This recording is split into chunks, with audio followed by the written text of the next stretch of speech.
Muito bem, minha gente, vamos ver hoje as orações subordinadas. As temidas orações subordinadas.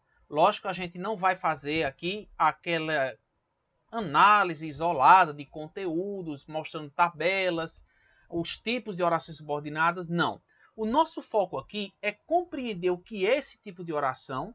Nós vamos fazer um paralelo com as orações coordenadas e vocês vão perceber o quão importante é entender esse tipo de conteúdo, esse tipo de oração dentro do texto. O primeiro passo é estabelecer justamente essa diferença entre oração coordenada e oração subordinada. Vamos fazer isso aqui mostrando o conceito e o emprego simples em frase, certo? Olha só, nós dizemos que as orações coordenadas são orações sintaticamente independentes. Prestem atenção nessa palavra independência, a independência que as orações coordenadas têm. O que é que isso significa, professor? Significa que quando você fala determinadas frases e a outra pessoa compreende, essa oração ela é independente porque ela poderia ser empregada em qualquer contexto, certo? Você compreende o sentido daquilo que eu estou dizendo. Por exemplo, aqui nós temos um período composto por orações coordenadas. Vocês vejam aqui o seguinte, comprei um carro usado. Então, se eu disser para você em qualquer situação, em qualquer conversa, olha, eu comprei um carro usado, você vai compreender o enunciado. Portanto, essa é uma oração independente, certo? Uma oração que seria coordenada. Se eu disser para você, rapaz, eu tive um prejuízo enorme, você vai compreender o que eu falei. Você pode até ficar curioso, qual foi esse prejuízo, certo? Mas o fato de eu dizer para você, eu tive um prejuízo enorme, é suficiente para que você compreenda o enunciado que eu acabei de mencionar. Quando você tem um período composto, você está juntando essas orações independentes. Por quê? Porque a primeira oração é comprei um carro usado e a segunda é a consequência desse carro usado que eu comprei. Então você está estabelecendo sentido por meio de uma conjunção e essas duas orações, como eu falei, se elas fossem aplicadas isoladamente, teria sentido. Agora, a oração subordinada vai ser o contrário das coordenadas. Se as coordenadas são independentes, as subordinadas vão ser dependentes. Ou seja, eu não posso isolá-las, porque a partir do instante que eu faço isso, eu não vou conseguir manter a atenção do leitor, ou melhor, o meu interlocutor não vai conseguir compreender o que eu estou querendo dizer. Por exemplo, olha só, se chover, a plantação vingará. Qual dessas duas orações é a oração subordinada? Se chover. Porque se eu chegar para uma pessoa e disser, fulano, se chover, e não falar mais nada, só se chover, ele vai perguntar, sim, se chover o quê? O que é que tem, né? Então ele vai exigir um complemento da minha fala. Então aqui nós temos uma oração subordinada. Esse complemento da minha fala, essa oração a partir da qual essa subordinada estabelece uma relação, ela vai ser chamada de oração principal. A plantação vingará, certo? Veja que ela complementa o sentido da oração subordinada se chover. Ora, nós dissemos também que as orações subordinadas desempenham uma função sintática. Não vamos nos aprofundar na questão da função sintática. Eu vou apenas mostrar para você o que significa isso, certo? Para a gente aprofundar esse tipo de função sintática de substantivo, adjetivo, adverbial, teremos aulas específicas. Mas vejam só, aqui tínhamos um período composto. Essa é uma oração subordinada, como vocês já sabem, porque ela depende dessa outra para existir. Essa é a oração principal, período composto. Vejam que esse período simples aqui tem um sujeito, que é a plantação, tem um verbo intransitivo, que é vingará, e tem esse termozinho aqui que nós vamos chamar de adjunto adverbial. É uma informação, é um termo que significa uma informação a mais que eu acrescento à frase. Esse adjunto adverbial, portanto, ele tem uma função sintática, certo? Que é justamente de estabelecer uma relação de modo. A plantação vingará com chuva. Quando você transforma esse adjunto adverbial em uma oração, como se chover, você criou uma oração adverbial, porque orações adverbiais, elas vêm de adjuntos adverbiais, certo? Resumindo o caso, vamos lá, olha só. A oração subordinada depende de outra para ter sentido. Lembram? A oração subordinada precisa ter uma conjunção, com exceção das orações subordinadas reduzidas, que nós não estamos falando disso ainda. A oração subordinada, ela precisa ter verbo, assim como todas as orações precisam ter verbo. A oração subordinada expressa uma função sintática de outra oração. Então, ela pode expressar um adjuntado adverbial, como a gente mostrou. Ela pode expressar uma função adjetiva, de adjuntado nominal. Ela pode expressar uma função de complemento nominal, certo? Existem várias funções.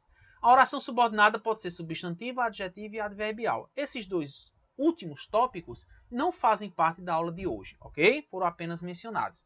Vamos entender agora, gente, o seguinte. Nós vimos aqui o que é oração coordenada, nós vimos o que são as orações subordinadas, e agora a gente vai ler esse texto aqui para tentar compreender a função dessas orações, o porquê de estudá-las dentro de um texto, certo? Vamos ao texto O Lobo e a Garça, de Esopo. Um lobo havia engolido um osso, por isso corria para todo lado atrás de ajuda. Encontrou uma garça e combinou um preço para que ela lhe tirasse o osso. E ela, como aceitou a proposta, abaixou sua cabeça até a goela dele, retirou o osso e pediu o pagamento combinado. O lobo, tomando a palavra, disse: Ó amiga, não estás satisfeita por teres tirado a cabeça viva da boca de um lobo e ainda pedes pagamento? Então, vocês perceberam aí essa fábula completa. Percebe que a fábula inteira ela tem sentido, ela traz mensagem, né, como faz parte desse gênero aí. Então é um texto completo. E esse texto ele foi construído a partir de orações. Agora o que vocês vão perceber é o seguinte. Vocês observam nessa forma que nós temos orações em azul e orações em vermelho. Essas orações em azul, gente, são as orações independentes, ou seja, são orações coordenadas, certo? As orações em vermelho são orações dependentes, ou seja, são orações subordinadas. Professor, eu estou vendo as orações coordenadas e subordinadas, mas eu ainda não entendi qual é a função disso aí no texto. Vamos compreender essa construção aqui. Se você observar, quando eu falo, por exemplo, um lobo havia engolido o osso, você observa que essa oração tem sentido. Você compreende se eu a isolasse. Se eu digo assim, o lobo ia para todo lado atrás de ajuda, também tem sentido. Aí você pode dizer, mas professor, essa oração aqui devia ser vermelha, devia ser subordinada, porque se eu chegar para alguém e dizer assim, olha fulano, ia para todo lado atrás de ajuda. Se eu falar assim, ninguém vai entender. Certo, mas você tem que lembrar que você está falando textos. Eu não posso trabalhar frases isoladas de texto, certo? Elas têm que estar contextualizadas. Então, quando você olha realmente para essa frase aqui e falar do jeito que está aqui, não faz sentido. Mas você tem que perceber o seguinte, ia para todo lado atrás de ajuda. Quem ia? O lobo ia. Um lobo ia para todo lado atrás de ajuda. Perceba que agora faz sentido. Mas, professor, por que é que não tem um lobo aqui? Porque isso aqui é um texto. Se você já falou a palavra lobo no começo do texto, você não precisa empregá-la na sequência, porque já está claro, certo? O sujeito fica oculto. Então você observa que todas as frases azuis vão fazer sentido, são orações independentes. Elas podem aparecer isoladas, elas não precisam de uma outra oração para fazer sentido. Encontrou uma garça, tem sentido. O lobo combinou um preço com a garça, tem sentido, certo? Mas observe que se eu disser assim para alguém, olha, para que ela lhe tirasse o osso. Se eu chegasse para alguém e dissesse, para que ela lhe tirasse o osso.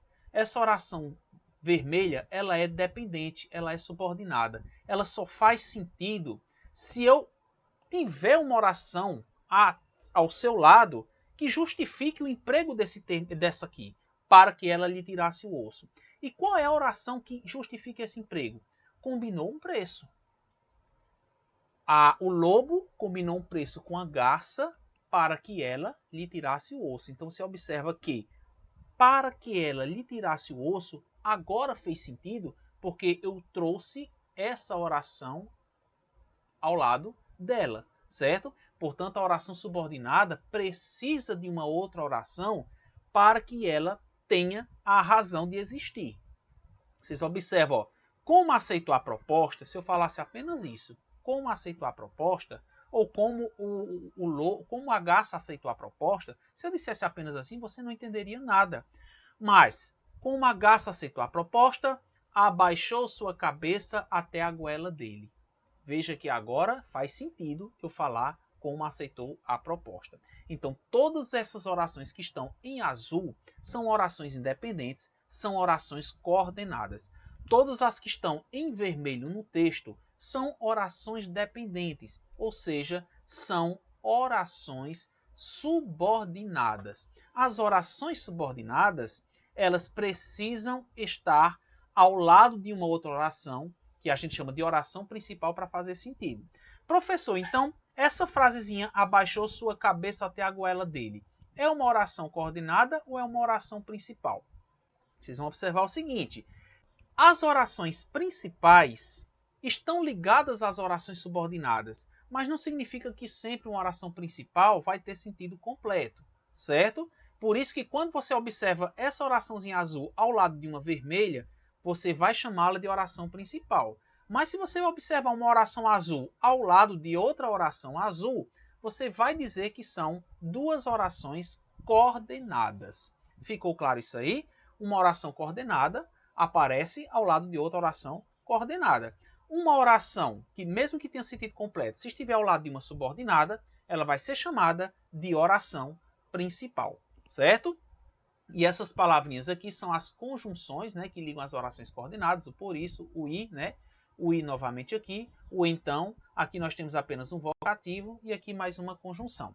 Certo, pessoal? A nossa intenção aqui foi mostrar para vocês o que são orações coordenadas, subordinadas, perceber o emprego delas dentro de um texto e compreender e diferenciar uma da outra. As especificidades das orações adverbiais nós vamos guardar para outras aulas, tá certo? Então, por hoje é isso e até a próxima vez.